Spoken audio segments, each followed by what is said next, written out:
Welcome to the Genius Factory. Enjoy the video. In this video, I will explain how to replace a Mini Cooper radiator.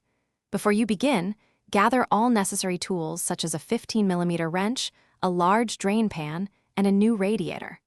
Always ensure your engine is completely cool to avoid burns. For safety, disconnect the negative battery terminal and wear protective gloves and eye protection throughout the entire process. This preparation ensures a smooth and safe replacement. Now let's drain the old coolant. Place a large drain pan, capable of holding at least 5 liters, directly under the radiator's drain plug. Carefully open the plug and let all the coolant drain out completely.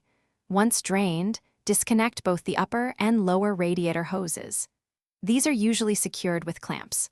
Also, remember to unclip any electrical connectors leading to the radiator or the cooling fan assembly. With the coolant drained and hoses disconnected, it's time to remove the old radiator. Locate and unbolt the radiator mounting brackets. There are typically 4 bolts holding it in place. Carefully lift the old radiator straight up and out of the engine bay. Before discarding it, inspect the radiator fan for any damage or wear. If the fan is in good condition, transfer the entire fan assembly to your new radiator.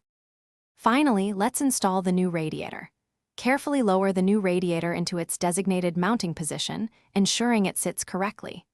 Reconnect all the radiator hoses and electrical connectors, making sure they are secure and tight. Fasten the radiator mounting bolts, typically 4 of them, to their factory specifications.